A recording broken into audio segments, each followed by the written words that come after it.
Hello students, in this section we will discuss kinematics. Kinematics के starting के कुछ letters अगर आप देखें तो उससे एक वर्ड बनता है काइनेमा. काइनेमा एक ग्रीक वर्ड है और इसका मतलब है मूवमेंट, मतलब मोशन. सो इसमें हम मोशन की स्टडी करते हैं. मतलब जैसे अगर आप एक बॉडी को किसी वेलोसिटी से 15 मीटर पर सेकेंड से ऊपर फेंक दो, राइट, और कैच भी कर लो बिना देखे, तो ये कैच भी कर लो इंपॉर्टेंट नहीं है. इंपॉर्टेंट है कि 15 की स्पीड से आपने ऊपर फेंका और तो ऊपर वो एग्जैक्टली किस इंस्टेंट पे पहुंचेगा, मतलब किस टाइम पर टॉप पे पहुंचेगा, उसकी मैक्सिमम हाइट कितनी होगी, अगर कैच छूट गया तो जमीन पे कब गिरेगा और उसकी वेलोसिटी क्या होगी. और एक और एग्जांपल लेते हैं, जैसे मान लो एक रेलवे ट्रैक है, उस रेलवे ट्रैक में दो ट्रेन्स एक तरफ आ रही है. अनफॉर्चुनेटली एक ही ट्रैक पे दोनों ट्रेन अपने एक दूसरे की तरफ आ रही है, तो बट नेचुरल है कि वहाँ पर एक कोलिजन होने वाला है. वो अचानक से ड्राइवर्स को खबर मिलती है कि भाई फटाफट ब्रेक मारो. तो ऐसे केस में अगर ड्राइवर एकदम फुल ब्रेक अचानक से मार दे तो आपको पता है क्या होगा, राइट, वैसे दांत टूट जाएंगे आपके, है ना. कार में आपने देखा होगा अचानक ब्रेक मारते तो हम ऐसे आगे गिरते हैं. ओके, अगर वो स्लो ब्रेक मारने के चक्कर में इतना स्लो मारे कि तब तक ट्रेन टकरा जाए तो वैसे भी सबका काम हो गया, है ना. तो उसको ब्रेक एग्जैक्टली कितने मारने चाहिए, what is the appropriate value of retardation, ताकि वो टकराए भी ना और द सेम पॉइंट टाइम झटका कम से कम लगे. तो इस तरह की काफ़ी सारी चीज़ें हम इस टॉपिक में डिस्कस करते हैं. अगर एग्जाम्स के पॉइंट ऑफ व्यू से बात की जाए तो फिजिक्स का one of the starting topics है ये, और यहीं से पूरी फिजिक्स की टोन सेट हो जाती है. नीट और जेई जैसे सभी कॉम्पिटिटिव एग्जाम्स में काइनेमेटिक्स से कम एक दो क्वेश्चन तो हर साल आते ही हैं. इनफैक्ट सभी बोर्ड्स में क्लास 11th की फिजिक्स का पहला टॉपिक यूजुअली काइनेमेटिक्स ही रहता है. तो इस टॉपिक में अगर थोड़ी सी भी ऊंच नीच हुई तो the whole physics will go for a toss. In fact you will start generating certain disliking with the subject. तो अब तक आपको आइडिया लग चुका होगा कि काफ़ी इंपॉर्टेंट टॉपिक है. अच्छा, ये बहुत ईजी टॉपिक भी है, it's a very easy topic.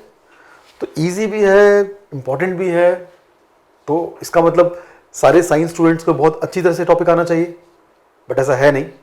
In fact अच्छा खासा चंक है ऐसे स्टूडेंट्स का जिनको ये टॉपिक समझ में नहीं आता या उनका इसमें इंटरेस्ट नहीं है.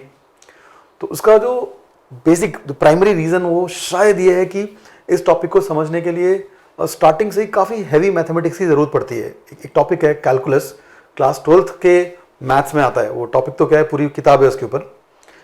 तो उस टॉपिक को सीखने के बाद आप कुछ ऐसे पॉइंट समझ पाते हो जिनको अभी से शुरुआत से ही हमें काइनेमेटिक्स में यूज़ करना पड़ता है.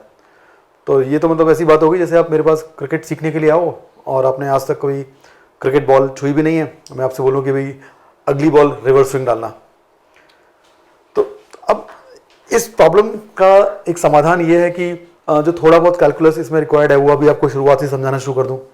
बट उसमें ना फिजिक्स बैक सीट पर चली जाती है, मैथ्स चालू होता है, बच्चों को कई बार फील नहीं आता है. तो मैंने इसको कुछ इस तरह से फ्रेम किया है कि I have kept the mathematical part aside. जितना हो सके मैंने मैथ्स को साइड में रखा है और पूरी कोशिश की है कि आपको इसका फील आ जाए कि एग्जैक्टली हो क्या रहा है इसके अंदर. और एक बार अगर कॉन्सेप्ट के ऊपर आपकी ग्रास्पिंग आ गई आपकी, तो फिर धीरे धीरे हम मैथ्स को भी इन्वॉल्व कर लेंगे और आप आराम से आप उन चीज़ों को समझ पाएंगे. तो स्टार्ट करते हैं कुछ बेसिक टर्म्स से जो आपने डेफिनेटली पहले सुनी हुई हैं. Distance, displacement, speed and velocity. तो ये सभी टर्म्स आपने डेफिनेटली क्लास 10 से पहले सुने होंगे. डिस्टेंस क्या होता है?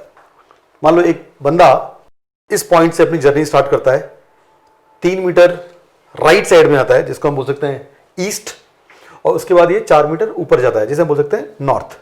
तो टोटल डिस्टेंस कितना हुआ इसका? तो बट नेचुरल है, 3 + 4 7 हो गया. बट इस केस पे अगर हम बोलें कि इसका डिस्प्लेसमेंट कितना था, तो डिस्प्लेसमेंट के लिए हम फर्स्ट एंड लास्ट पॉइंट को देखते हैं and we can say this is the displacement.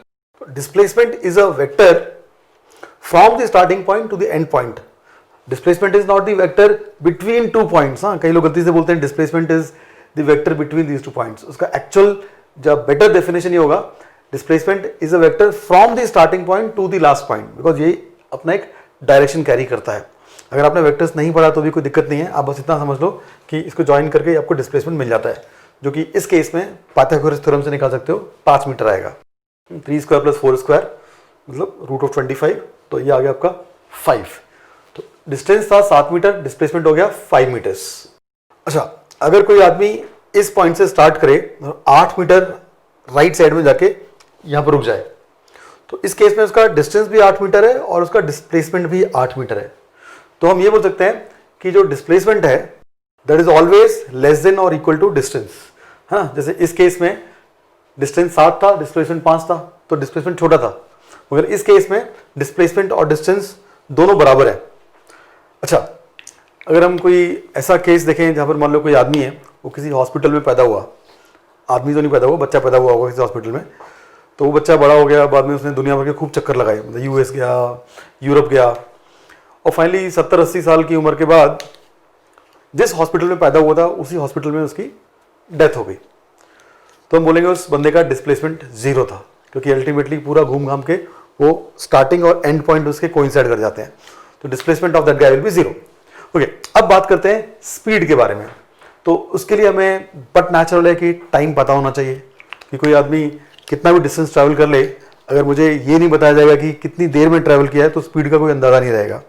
तो जैसे इस केस में मान लो ये बंदा यहाँ से यहाँ 6 सेकंड में पहुंचता है, फिर यहाँ से यहाँ 8 सेकंड में पहुंचता है, राइट।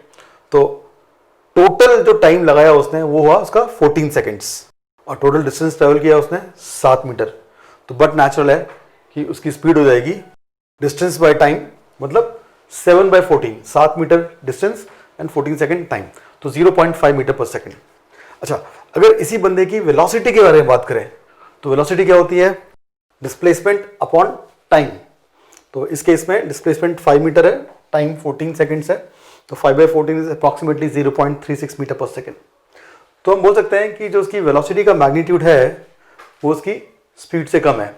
तो you can always say that magnitude of velocity is always less than और इक्वल टू स्पीड। अच्छा, ये मैग्नीट्यूड क्या होता है? अगर आपने वेक्टर पढ़ा हो तो समझ में आ गया होगा, नहीं तो कोई दिक्कत नहीं है, आप इसको just casually velocity is less than और इक्वल टू स्पीड भी बोल सकते हो।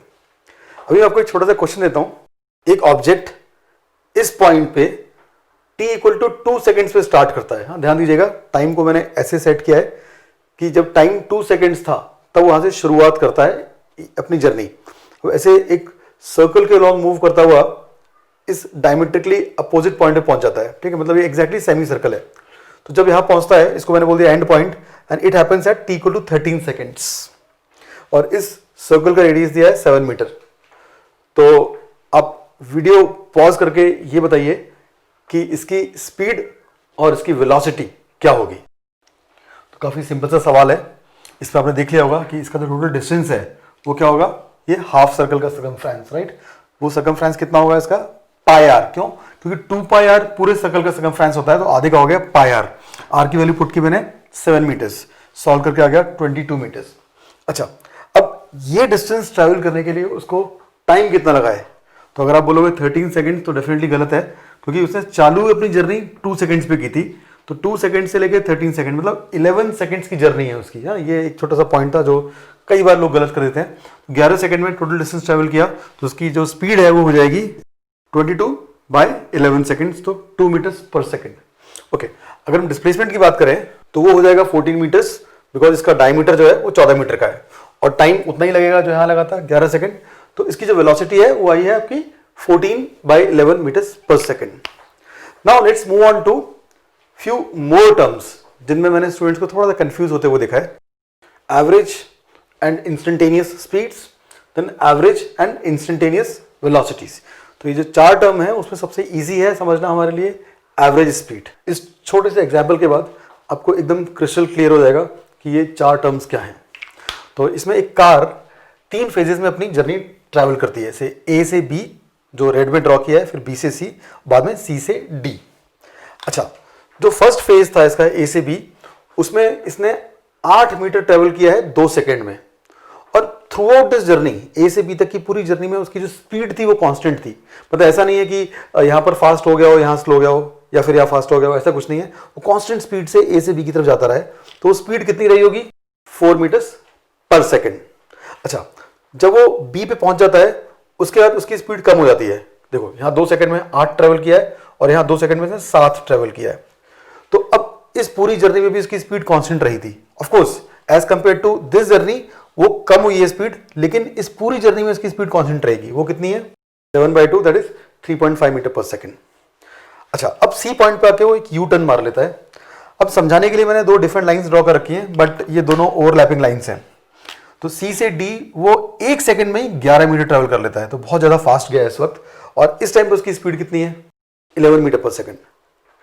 अब मुझसे कोई पूछता है कि भाई इसकी एवरेज स्पीड क्या रही है, तो कॉमन सेंस से बोल सकते हैं कि average speed will be equal to total distance by total time. अब यहां पर टोटल डिस्टेंस कितना है इसका? 8 मीटर, 7 मीटर और 11 मीटर, मतलब 26 मीटर्स। और टोटल टाइम जो है इस पूरी जर्नी का वो है 2 second plus 2 second plus 1 second, and that comes out to be 5 seconds. तो 26 मीटर बाय 5 सेकेंड, जिसको हम सिंप्लीफाई करके लिख सकते हैं 5.2 मीटर पर सेकेंड। तो ये है इसकी एवरेज स्पीड। अगर कोई मुझसे पूछता है कि इस कार की इस इंस्टेंट पे जो स्पीड थी वो क्या थी, तो उसके लिए मुझे फिजिक्स पढ़ने की जरूरत नहीं है। मैं सीधा बोल सकता हूं भाई, जिस हिसाब से मेरे को इन्फॉर्मेशन दी गई थी वो इन्फॉर्मेशन ऐसी थी कि ए से बी तक इस पूरी जर्नी में उसकी स्पीड 4 मीटर पर सेकेंड थी। तो बट नेचुरल है कि इस इंस्टेंट पे उसकी स्पीड 4 मीटर पर सेकेंड रही होगी। तो इसीलिए आपको टर्म मिलता है इंस्टेंटेनियस स्पीड। तो now you can clearly डिलिनिएट between these to terms. आपको एकदम क्लियर का डिफरेंस समझ में आ रहा होगा कि इनमें डिफरेंस क्या है।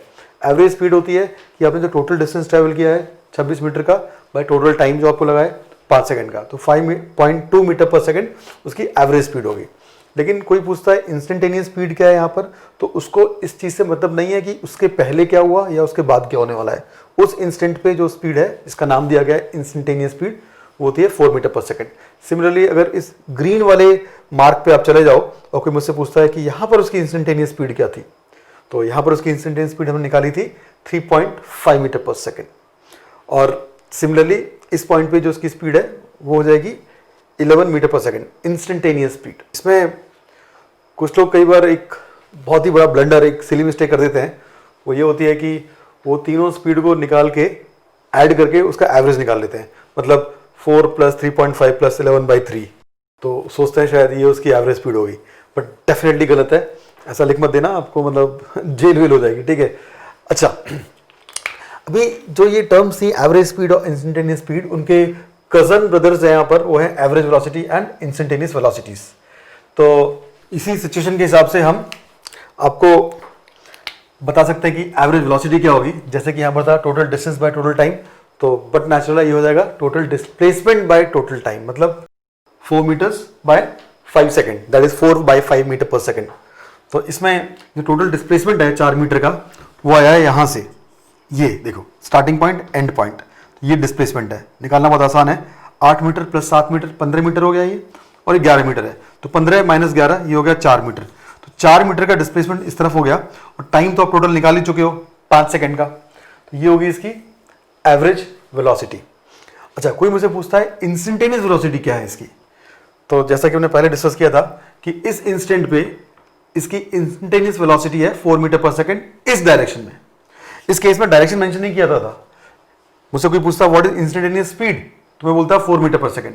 कोई पूछेगा व्हाट इज इंस्टेंटेनियस वेलोसिटी, मैं बोलूंगा 4 metre per second towards right side. Direction mention करना पड़ेगा बस। सिमिलरली इस पॉइंट पे इसकी इंस्टेंटेनियस वेलोसिटी क्या है, 11 मीटर पर सेकेंड इस डायरेक्शन में। तो ये रहे आपके वो कुछ छोटे मोटे टर्म्स जो कई बार थोड़ा स्टूडेंट्स को कंफ्यूज भी कर देते हैं। और कंफ्यूज करने का शायद रीजन ये है कि इनका जो यूजुअली एक्सप्लेनेशन है वो डिफरेंशियल कैलकुलस को यूज करके दिया जाता है। जैसे कि इस केस में अगर मैं पूछता हूँ कि what is the instantaneous speed, तो उसका ना एक बहुत छोटे से ड्यूरेशन का, बहुत ही एक इंस्टेंट, मतलब एक क्षण भर का जो टोटल डिस्टेंस ट्रेवल किया है उसने एक क्षण में, एक इंस्टेंट में, वो ले लिया जाता है और उसको हम रिप्रेजेंट करते हैं डीएस से। तो DS is very very very very small. Calculus वाले लेक्चर में इसको डिटेल्स में समझेंगे हम। तो इस डीएस डिस्टेंस को ट्रेवल करने के लिए उसको बहुत छोटा सा टाइम लगता है, जिसको बोलते हैं डीटी। तो ये ds/dt का एक एक्सप्लेनेशन दिया होता है बहुत सारी बुक्स में। अगर आपको समझ में आ गया तो ठीक है, नहीं आया तो कोई दिक्कत नहीं है, हम इसको बाद में कैलकुलस इन फिजिक्स में काफी डिटेल्स में डिस्कस करने वाले हैं। Now let's discuss motion in 1 dimension, जिसको हम मोशन इन 1D भी बोलते हैं। इसको बहुत आसानी से समझने के लिए अब किसी मूविंग ऑब्जेक्ट की एक पोजीशन चेक कीजिए। मान लो यहाँ पर है किसी इंस्टेंट पे, और किसी दूसरे इंस्टेंट पे वही ऑब्जेक्ट मान लो यहाँ पर है, तो अब आप इन दोनों पॉइंट्स को एक लाइन से ज्वाइन कर दीजिए। और अब अगर ऑब्जेक्ट हर इंस्टेंट पे इसी लाइन पे प्रेजेंट रहता है, मतलब इस लाइन को छोड़ के बाहर नहीं जाता है, तो हम बोलते हैं मोशन इन वन डायमेंशन। उसके लिए कोई ज़रूरी नहीं है कि ऑब्जेक्ट एक ही डायरेक्शन में चलता रहे, हो सकता है ऑब्जेक्ट ऐसे जाए और फिर यहाँ पर आके रुक जाए फिर वापस चले जाए, ठीक है, बट एक लाइन में रहना ज़रूरी है। उसका डायरेक्शन इधर हो या दोनों तरफ हो, ये तीनों वैलिड है। Now motion in one dimension can be categorised under 3 सब categories: constant velocity, constant acceleration and variable acceleration. इसमें सबसे सिंपल केस होता है कांस्टेंट वेलोसिटी वाला। जैसे एक बॉडी 5 मीटर पर सेकंड की स्पीड से इस डायरेक्शन में जाती है, तो 3 सेकंड्स में कितना डिस्टेंस कवर करेगी? 5 × 3 दैट इज 15 मीटर्स। अच्छा, ये फॉर्मूला मैं इसलिए अप्लाई कर पा रहा हूं बिकॉज मुझे एश्योरेंस है कि ये जो इसकी स्पीड है वो कांस्टेंट है। तो इस केस में अल्टीमेटली हुआ ये कि एक constant speed in same direction, मतलब सेम वेलोसिटी, है ना, वही स्पीड है और वही डायरेक्शन है, तो इसका मतलब वेलोसिटी चेंज नहीं हुई, वेलोसिटी इज कांस्टेंट। और इसमें इस फॉर्मूले को जनरलाइज कर सकते हैं हम कुछ इस तरह से, S = ut, जिसमें S is the displacement, U is the velocity and T is the time. और इनफैक्ट आपने ये I am sure class 8-9th में ही कर लिया होगा। अब let's move on to the next type where we have got a constant acceleration which is non zero. तो सबसे पहले हम समझते हैं कि ये एक्सेलरेशन क्या होता है। Acceleration is the rate of change of velocity. अभी बट ऑब्वियस है कि आपको इसके बारे में काफी कुछ पता होगा, but still I will insist कि आपको थोड़ा ध्यान से सुने बिकॉज इसमें कुछ छोटी छोटी निटी गिटीज है जहां लोग गलतियां करते हैं। जैसे मैं एक छोटा सा एग्जाम्पल लेता हूं। यहाँ पर मैंने किसी सेठ जी की जो वेल्थ है, उनकी जो पूंजी है, उसका हिसाब किताब दिया हुआ है। तो डे 1 पे उनके पास 0 रुपीज़ थे और डे 2 पे उनके पास 20 रुपीज़ आ गए, मतलब उन्होंने एक दिन में 20 रुपये कमा लिए। सिमिलरली डे 3 पे उनके पास 40 रुपये आ गए, मतलब उन्होंने वापस एक दिन में 20 रुपये कमा लिए। ऐसे करते करते डे 4 पे उनके पास 60 रुपये हैं टोटल और डे 5 पे उनके पास 80 रुपये हैं। तो अब कोई मुझसे पूछता है कि भाई what is the rate of change of his wealth, किस रेट से उसकी वेल्थ चेंज हो रही है। तो मुझे दिख रहा है कि भाई डेली का 20 रुपये कमा रहे हैं, तो मैं क्या बोल सकता हूँ, ₹20 per day is the rate of increment of his wealth. अच्छा, इस चीज के लिए जरूरी नहीं कि मैं एक सिंगल डे का डेटा लूं, मैं इसके लिए एक पूरी शीट भी ले सकता था। फॉर एग्जाम्पल 5th डे 80 रुपये थे टोटल उनके पास, फर्स्ट डे 0 रुपीज थे, तो कुल मिला के उनके 80 रुपये बढ़ गए। कितने दिनों में? 5th - 1st, 4 दिनों में। तो वापस से मुझे मिल गया ₹20 पर डे। तो हम देखते हैं कि अगर हम सिंगल डे का डेटा पकड़ते हैं तो भी मुझे ये आंसर मिल रहा है, अगर पूरी शीट पकड़ता हूं तो भी मुझे सेम आंसर मिल रहा है। तो इससे हम ये इंटरप्रेट कर सकते हैं कि जो सेठ जी की वेल्थ का बढ़ने का रेट है ना, मतलब पुट करेंगे ऐसे, rate of increment of wealth is constant. अब यही चीज अगर कुछ इस तरह से बढ़ती कि फर्स्ट डे उनके पास 0 रुपीज थे और सेकंड डे अचानक से 100 रुपये आ गए, तो मतलब एक दिन में उन्होंने 100 रुपये कमा लिया। तो यहां पर हम बोल सकते हैं increment, rate of increment of his wealth is 100 rupees per day. तो बट अगर हम थोड़ा आगे जाएं तो यहां पर उन्होंने कुछ नहीं कमाया, 0 रुपीज, यहां भी 0 रुपीज, तो ये सारे सेक्टर में उनको हमेशा 0 पर डे ही मिला है। तो मतलब rate of increment of worth यहां पर उनका 0 हो गया। तो अब इन दोनों केसेस में एक डिफरेंस समझ पा रहे होंगे। पहले केस में rate of increment of worth was constant और दूसरे केस में भले ही उनका first and last worth same है लेकिन rate of increment was not constant, अचानक से बढ़ गया, यहां पर फिर बढ़ना बंद हो गया था। अब एग्जैक्टली सेम केस वेलोसिटी में भी हम एनालाइज कर सकते हैं, बस डिफरेंस ये है कि जिसको मैंने वेल्थ बोला था आप इसको वेलोसिटी मान लीजिए।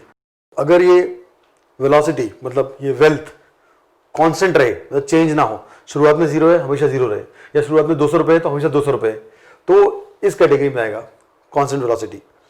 बट अगर ये वेलोसिटी एक कांस्टेंट रेट से चेंज हो रही हो, जो कि हमने थोड़ी देर पहले लिया था यहाँ पर, है ना, जहां पर 20 रुपया पर डे से बढ़ रहा था, तो जब वो वेलोसिटी कांस्टेंट रेट से चेंज हो रही है तो वो इस कैटेगरी में आएगा, that is constant acceleration, because rate of change of velocity is acceleration.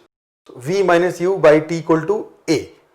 तो यहां पे u is the initial velocity, v is the velocity at time t, तो v - u जो है ये डिफरेंस इन वेलोसिटी आ गया जिसमें t टाइम लगा था, तो इसको t से डिवाइड किया तो क्या हो जाएगा, rate of change of velocity, जिसको हम बोलते हैं एक्सेलरेशन।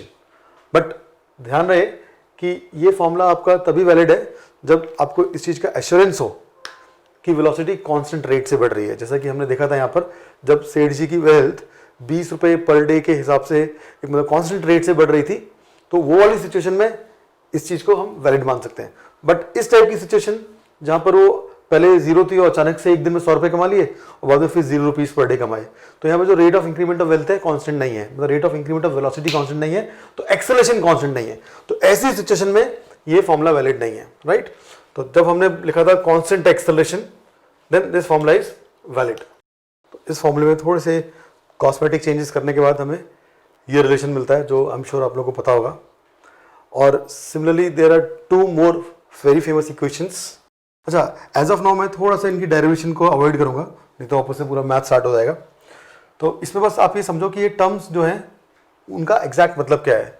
तो v हम देख चुके हैं, that is velocity at some instant, है ना, ये लिखा था मैंने यहाँ पर। u is the initial velocity, a is the acceleration. अच्छा, सेकेंड फॉर्मूले में एक और नया टर्म आ गया s इज द डिस्प्लेसमेंट। मतलब अगर बॉडी यहाँ से स्टार्ट होकर यहाँ पहुँच जाती है t टाइम में, राइट, तो ये उसका डिस्प्लेसमेंट हो गया। मैं थोड़े टाइम के बाद इसको डिस्कस करूँगा काफ़ी डिटेल्स में। देन लास्ट फॉर्मूले में वही सेम टर्म यूज़ हो रही है जो पहले यूज़ हुई थी, VUAS। तो बट ध्यान रहे कि ये जो तीनों लॉज हैं वो तभी वैलिड है जब आप कांस्टेंट एक्सेलरेशन की बात कर रहे हो। ये वाली सिचुएशन में एक्सेलरेशन वेरिएबल हो जाएंगे, वहाँ पर ये वैलिड नहीं है। अच्छा, हाउ अबाउट दिस पार्ट, क्या इस सेक्शन में ये तीनों लॉ वैलिड हैं? यस, वैलिड है, बिकॉज इस केस में क्या हो रहा है, a इक्वल टू 0 है, राइट। तो आप a को 0 पुट करोगे तो क्या मिलेगा आपको, v इक्वल टू u, मतलब initial velocity equal to velocity at general instant, मतलब वेलोसिटी चेंज नहीं हुई है और बात सही है, कांस्टेंट वेलोसिटी। अच्छा, दूसरा केस देखते हैं। इससे तो आपको s इक्वल टू ut मिल जाएगा, बिकॉज a को 0 डालोगे आप, है ना, एक्सेलरेशन 0, तो s इक्वल टू ut आ जाएगा। और जो तीसरा केस है, इसमें आप a को 0 डालोगे तो v square equal to u square, वापस से आपको ये सेम चीज मिल जाती है। सो बट ऑब्वियस है कि जहां पर इस छोटे फॉर्मूले से काम चल सकता है वहां पर मैं इतने बड़े बड़े फॉर्मूले क्यों यूज करूं। हाँ, भले ही इन फॉर्मूले को वहां पर यूज किया जा सकता है, मतलब जैसे मान लो मुझे एक पेपर वेट की जरूरत है, तो पेपर वेट जहां पर काम आएगा वहां हार्ड डिस्क भी काम आ सकती है, राइट। बट कोई सेंस नहीं बनता कि भाई पेपर वेट का काम करने के लिए मैं हार्ड डिस्क को खरीदूं, भले ही हार्ड डिस्क भी एक पेपर वेट का काम कर सकती है, राइट। अच्छा, now let's move on to the third part, variable acceleration.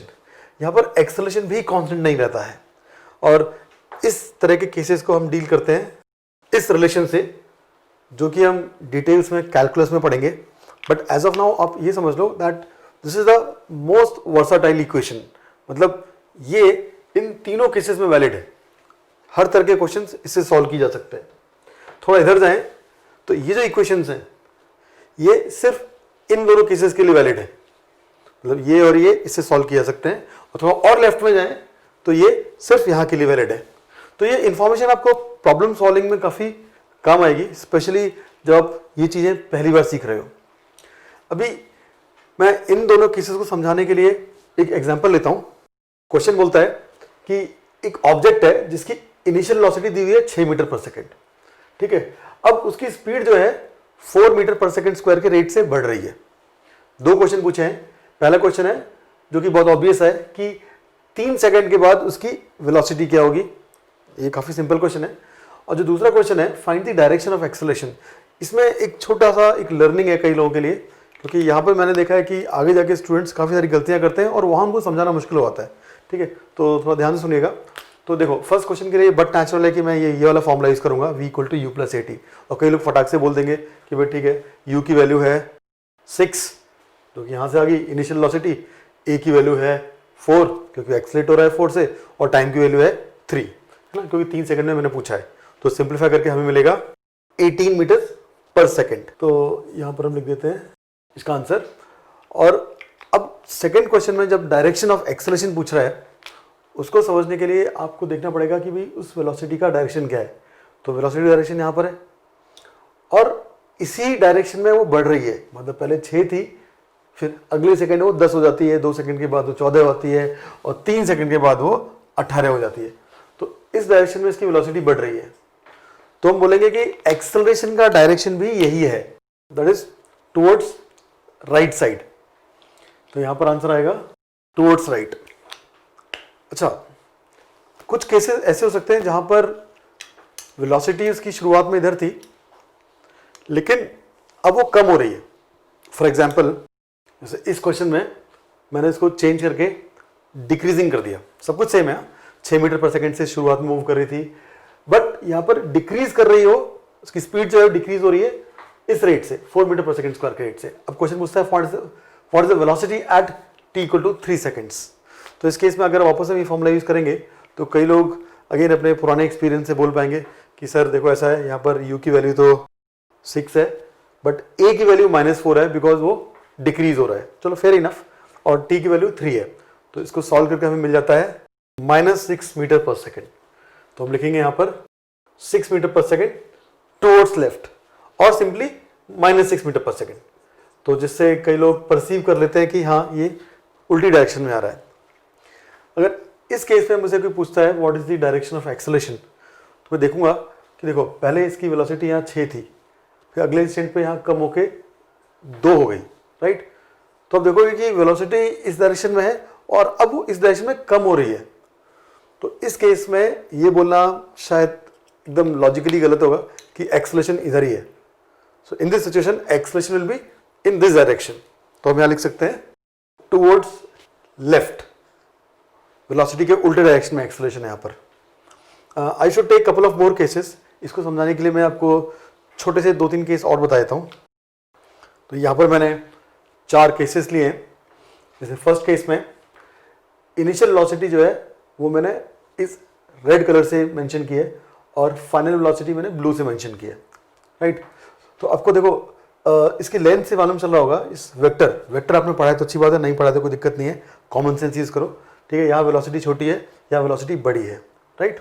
अच्छा, सेकेंड केस में आप देखोगे तो इस केस में भी वेलोसिटी का डायरेक्शन यही है, इधर ही है, लेकिन पहले वेलोसिटी ज़्यादा थी, बाद में वेलोसिटी कम हो गई। तो जो इनिशियल वेलोसिटी है मैंने रेड में मेंशन की है चारों केसेस में, देखो ये सब ये इनिशियल वेलोसिटीज है, और जो फाइनल वेलोसिटीज हैं वो मैंने ब्लू में मेंशन की है, राइट। और लेंथ देख के आपको समझ में आ जाएगा कि वेलोसिटी बढ़ी है कम हुई है। वेक्टर्स पढ़ा हो तो आपको प्रिसाइजली मालूम चल रहा होगा कि this is known as the magnitude of vector, नहीं तो कोई बात नहीं, कॉमन सेंस। और जैसे क्वेश्चन नंबर 3 में आप देखेंगे तो ऑब्जेक्ट की इनिशियल वेलोसिटी इस तरफ थी, है ना, पहले ऑब्जेक्ट यहाँ पर था, इस तरह से जा रहा है, उधर जा रहा है, ठीक है, उन केसेस में यहाँ पर आ रहा है, और थोड़ी देर के बाद उसकी वेलोसिटी बढ़ गई, है ना, ये देखिए बढ़ गई। तो now pause the video and tell me the directions of acceleration in all these 4 cases. तो आई होप आपके आंसर्स एग्जैक्टली सेम आए हैं। देखो फर्स्ट और थर्ड केस है ना, ये इंक्रीजिंग स्पीड वाले केसेस हैं, जैसे इनिशियल वेलोसिटी छोटी है बाद में बढ़ गई, यहाँ पर देखो भले ही डायरेक्शन इधर हो लेकिन पहले इसकी वेलोसिटी थोड़ी छोटी है बाद में बढ़ गई, तो मैंने बोल दिया ये दोनों केसेस इंक्रीजिंग स्पीड के हैं, इंक्रीजिंग स्पीड। और कॉमन सेंस बोलती है कि इसकी वेलोसिटी यहाँ पर थी, राइट, और इधर बढ़ी है तो इधर ही उसका एक्सेलरेशन होगा, लाइक दिस।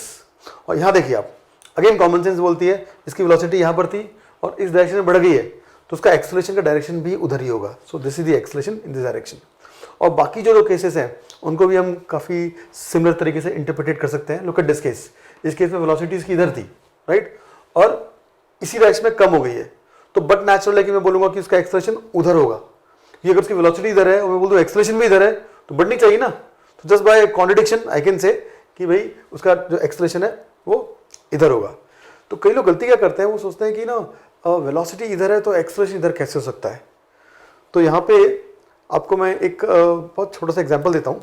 तो ये कंपनी की फाइनेंशियल प्रोफाइल दी हुई है। इस कंपनी ने फर्स्ट ईयर में 2 करोड़ का लॉस उठाया है, ठीक है, काफ़ी बड़ा घाटा है, और अगले साल भी इसको वापस से घाटा हुआ है, लेकिन इस बार थोड़ा कम हुआ है, इस बार सिर्फ 50,000 रुपये का घाटा हुआ है। तो we can say this company has suffered back to back losses for 2 years। 2 सालों में इसको कंटिन्यूस लॉस हुए हैं।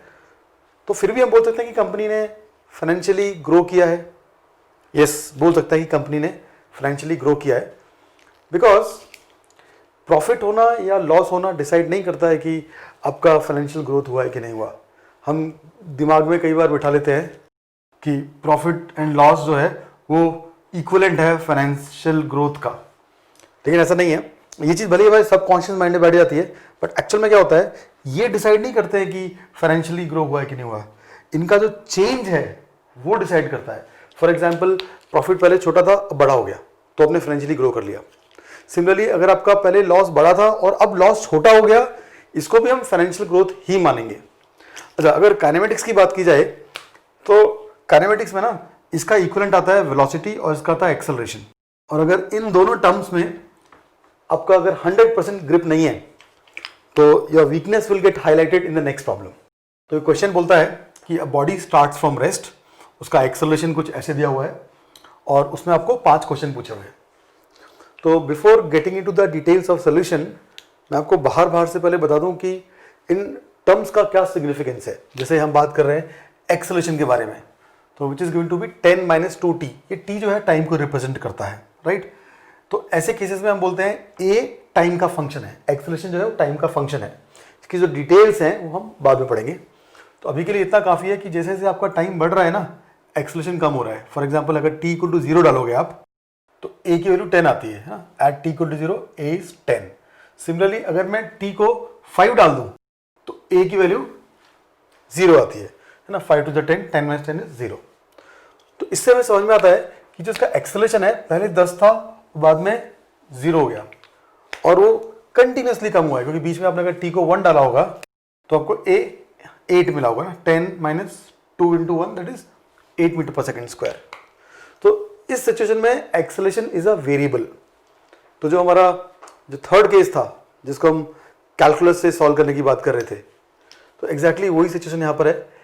इसमें हम जो लॉज ऑफ मोशन के 3 फॉर्मूले हैं उनको यूज नहीं कर सकते। इनको सॉल्व करने के लिए हमें कैलकुलस यूज करना पड़ता है। बट इस क्वेश्चन को मैंने कुछ इस तरह से फ्रेम किया है कि आप बिना कैलकुलस के just by common sense solve कर सकते हो, क्योंकि मेरा मेन ऑब्जेक्टिव है आपको जरा इन टर्म्स को कैसे डील करना है वो समझाना। तो अभी देखो दूसरे टर्म पे आते हैं हम लोग, स्टार्ट्स। तो ये स्टार्ट का मतलब क्या है? व्हेन आई से बॉडी स्टार्ट्स, इसका मतलब होता है एट t = 0। यूजुअली इसका मतलब होता है एट t = 0, क्योंकि हम लोग टाइम फ्रेम 0 से स्टार्ट करते हैं। मगर कुछ क्वेश्चन ऐसे बन सकते हैं आगे जाके जहां स्टार्टिंग ही आपका t = 4 सेकंड होगा। अगेन उसके बारे में बाद में बात करेंगे। Okay, next term is rest. तो रेस्ट का मतलब होता है वेलोसिटी = 0। तो जब हम बोलते हैं वेलोसिटी = 0 तो उसमें थोड़ा सा एक डिबेट स्टार्ट हो सकता है कि फॉर एग्जांपल जैसे मान लो ये मार्कर है, ठीक है, ये मेरे सामने रखा हुआ है, तो मुझसे कोई पूछता है इसकी वेलोसिटी क्या है, बोलूँगा 0, राइट। आप भी बोल सकते हो 0। लेकिन अगर हम मून के रेस्पेक्ट में देखें तो अर्थ तो बहुत तेज घूम रही है। इनफैक्ट अर्थ का जो ये पूरा रोटेशन है ये बहुत ही फास्ट होता है। अगर कोई बंदा यहाँ पर बैठा हुआ है तो उसकी स्पीड निकालना काफ़ी आसान है। जैसे इसका जो सर्कमफ्रेंस है वो कितना हो गया, 2πr, है ना। तो कोई बंदा यहाँ पर था तो ये 2πr का सर्कमफ्रेंस घूम के वापस यहाँ पहुँच जाता है और टाइम लगता है उसको 24 घंटे। हमें मालूम है कि अर्थ ऐसे पूरा 24 घंटे में घूम जाती है। तो इतना उसने डिस्टेंस ट्रैवल किया और टाइम लगा उसको 24 आवर्स। और आपको पता होगा कि radius of earth is approximately 6400 kilometres. तो जब अपनी वैल्यूज को सब्स्टिट्यूट करोगे तो आपको अंदाज से मिलता है 1700 किलोमीटर/आवर, है ना। 1700 किलोमीटर/आवर तो आपने कभी आज तक फील भी नहीं किया होगा, कभी कार में या फिर इवन फ्लाइट्स में भी। तो अगर उस हिसाब से देखें तो भाई इस मार्कर की स्पीड जो है वो ऑलमोस्ट 1700 किलोमीटर/आवर है और आप बोल रहे हो वेलोसिटी = 0 है। इनफैक्ट अगर आप इसमें अर्थ का रोटेशन अराउंड सन लगा लोगे तो और भी स्पीड बढ़ जाएगी इसकी। तो इन सब बातों में हम नहीं घुसेंगे। हम सीधा बोल सकते हैं कि जब भी हम बोलते हैं वेलोसिटी = 0 तो ये सारी की सारी वेलोसिटी, ये सारी की सारी टर्म्स जो होती है ना वो विद रिस्पेक्ट टू सराउंडिंग्स होती हैं। हमारे लिए अर्थ है वो सराउंडिंग, ठीक है। तो अर्थ के रेस्पेक्ट में अगर कोई बॉडी रेस्ट पे है तो हम बोलेंगे उसकी वेलोसिटी 0 है। अब इसकी जो फर्दर डिटेल्स हैं उसको हम लोग आगे रिलेटिव मोशन और एक टॉपिक आता है स्यूडो फोर्स, फिजिक्स में पढ़ेंगे, I mean Newton's law motion में पढ़ेंगे, वहाँ पर सारी डिटेल्स आ जाएंगी। तो एज ऑफ नाउ आप बस इतना समझ लो कि अगर अर्थ के रेस्पेक्ट पे कोई बॉडी रेस्ट पे है तो हम बोल सकते हैं उसकी वेलोसिटी 0 है। ओके, अब वापस से हम अपने क्वेश्चन पे आते हैं। तो इस केस में बॉडी ने t = 0 पे, ठीक है, अपना मूवमेंट स्टार्ट किया है, वो भी रेस्ट से स्टार्ट किया है। तो हम बोल सकते हैं एट t = 0 बॉडी यहाँ पर है तो रेस्ट पे तो वेलोसिटी = 0। अच्छा, इसका एक्सेलरेशन जो है ना वो t = 0 पे हमने निकाला था 10 आया था। इसका एक्सेलरेशन हर एक इंस्टेंट पे चेंज होगा। तो शुरुआत में इसका एक्सेलरेशन 10 है और डायरेक्शन क्या है, राइट साइड। तो थोड़ी देर पहले पढ़ा था मैंने कि अगर एक्सेलरेशन मेरा राइट साइड में है तो इसका मतलब ये होता है कि मेरी जो वेलोसिटी है वो इस डायरेक्शन में बढ़ती है। तो यहाँ मैंने आपको थोड़ी वेलोसिटी बढ़ी हुई दिखा दी। अच्छा, जो फर्स्ट क्वेश्चन है उसमें बोल रहा है in first 5 seconds when will it have maximum acceleration. तो यहाँ पर हमें अपनी फूटी हुई आंखों से भी दिख रहा होगा कि भाई ये है इसका मैक्सिमम एक्सेलरेशन 10, बाद में उसको कम हो गया 0। तो कहना है इसे 10, गलती मत करना देखो, क्योंकि उसने बोला है व्हेन, वो टाइम पूछ रहा है। तो इसका आंसर आएगा एट t इक्वल टू 0, क्योंकि शुरुआत में उसका एक्सेलरेशन मैक्सिमम है। अच्छा, अब बोलता है वो मिनिमम एक्सेलरेशन। तो हमने देखा है कि उसका मिनिमम एक्सेलरेशन हुआ था 5 सेकेंड्स में, तब वो 0 हो गया था। तो यहां लिख देंगे हम t इक्वल टू 5 सेकेंड्स। अब बात आती है मैक्सिमम एंड मिनिमम वेलोसिटीज की। तो अगर आपको इंट्यूटिवली ऐसा लगता है कि when acceleration is maximum then velocity will be maximum, तो आप डेफिनेटली गलत है। आपको दिख भी गया होगा एक्सेलरेशन मैक्सिमम था शुरुआत में, बट वेलोसिटी उस टाइम मिनिमम थी, उस टाइम वेलोसिटी 0 थी, है ना। अब वेलोसिटी बढ़ गई, राइट। अब थोड़ी देर बाद और वेलोसिटी बढ़ेगी, क्योंकि एक्सेलरेशन उसका इसी साइड है ना। अब भले ही एक्सेलरेशन कम हो रहा है, लेकिन उसकी वेलोसिटी बढ़ती आ रही है। तो ये वाला जो इंस्टेंट होगा 5th सेकंड का, उस टाइम पर इसकी मैक्सिमम वेलोसिटी होगी। तो यहां पर हम बोल सकते हैं maximum velocity at t equal to 5 second and minimum velocity at t equal to 0 second. तो ध्यान दें, t इक्वल टू 5 सेकंड पे वेलोसिटी तो मैक्सिमम है, लेकिन एक्सेलरेशन मिनिमम है। तो इसको मैं एक लाइन में ऐसे पुट कर सकता हूं कि velocity will keep on increasing, but rate of increment of velocity will keep on decreasing. Velocity बढ़ती रहेगी, बट वेलोसिटी के बढ़ने का जो रेट है वो कम होता रहेगा। अच्छा, अगर आपको ये बात थोड़ी सी ऊपर से निकल गई तो वापस अपने सेठ जी के पास चलते हैं। तो सेठ जी को हमने मान लो वो 20-20 रुपए की बजाय डेली अपनी साइड से कुछ पैसे देने स्टार्ट कर दिए, और डेटा शीट कुछ ऐसी है। यहाँ पर Seth ji received ₹10 on the first day, मतलब पहले दिन सेठ जी को 10 रुपये दिए गए। ध्यान दें, 10 रुपये उनकी टोटल वेल्थ नहीं है, 10 रुपये उनको पहले दिन मिले। सिमिलरली सेकंड डे उनको 9 रुपये और मिले। ऐसा नहीं कि 9 रुपये उनकी टोटल वेल्थ है, 9 रुपये और मिले, ठीक है। ऐसे करते करते करते 10th डे उनको 1 रुपये मिला, और 11th डे उनको मिला बाबा जी का ठुल्लू। तो अब आपको ऐसा लग सकता है कि अरे यार, यहाँ पर सेठ जी थोड़ा गरीब हो गए, है ना, कुछ पैसे नहीं मिले उनको। लेकिन है उल्टा, इस दिन सेठ जी के पास सबसे ज्यादा पैसे हैं, क्योंकि उनकी टोटल वेल्थ आखिरी दिन इतनी होगी, 10 + 9 + ऐसे करते करते 1 तक ऐड किया, आ गया 55। अच्छा, इसको ऐड कैसे किया? वैसे फॉर्मूला आपको पता होगा, n × n + 1/2, या सीधा ऐसे कर सकते हो आप। 10 को 1 से ऐड कर दो, मिलेगा 11, 9 को 2 से ऐड कर दो, मिलेगा 11, 8 को 3 से ऐड कर दो, मिलेगा 11। तो करते करते ना पेयर बन जाएंगे। तो ऐसे 11 के 5 पेयर बनेंगे, तो 11 × 5 = 55। एनीवेज, फिजिक्स पढ़ रहे थे, मैथ्स में कहाँ घुस गए हम लोग। तो इस दिन उनके पास मैक्सिमम वेल्थ है। तो मैं पहले जैसे बात कर रहा था, अगर हम वेल्थ को वेलोसिटी से रिप्रेजेंट करते हैं, तो rate of change of wealth को एक्सेलरेशन से रिप्रेजेंट करेंगे, है ना। और लास्ट डे उनका जो rate of change of wealth है, मतलब कि जिस रेट से उनके पास पर डे पैसा आ रहा है, वो उनका 0 आता है। तो ये कम हो जाता है उनका, ये 0 हो जाता है, लेकिन ये मैक्सिमम होता है, राइट। एग्जैक्टली सेम चीज मैं यहाँ समझा रहा था आपको कि जो वेलोसिटी है उसकी बढ़ रही है, ठीक है, बढ़ती आ रही है, बढ़ती आ रही है, बढ़ती आ रही है। तो 5 सेकंड तक वो बहुत बढ़ गई, लेकिन जो उसका बढ़ने का रेट है वो कम होते जा रहा है, मतलब उसका एक्सेलरेशन कम होते जा रहा है। So you must be able to delineate between these 3 terms. First is displacement, second is velocity, and third is acceleration. तो डिस्प्लेसमेंट और वेलोसिटी का जो हमारा दिमाग है वो बहुत आराम से समझ जाता है कि हाँ भाई ये डिस्प्लेसमेंट है, वेलोसिटी है, उसमें कन्फ्यूजन नहीं आता है। लेकिन वेलोसिटी और एक्सेलरेशन तक हमारा दिमाग ना ऐसे सोचना बंद कर देता है, और थोड़ा बहुत ना ऐसे भगवान भरोसे चले जाता है। That becomes kind of intuitive कि हाँ ठीक है, शायद ऐसा होगा। तो उसी शायद ऐसा होने के चक्कर में उसको लगने लगता है कि एक्सेलरेशन और वेलोसिटी जो है शायद ऑलमोस्ट सिमिलर टाइप की चीज़ें हैं, जो कि नहीं है। तो अभी थोड़ा आगे बढ़ेंगे इसमें हम, और देखेंगे कि ये rate of change of acceleration क्या होता है।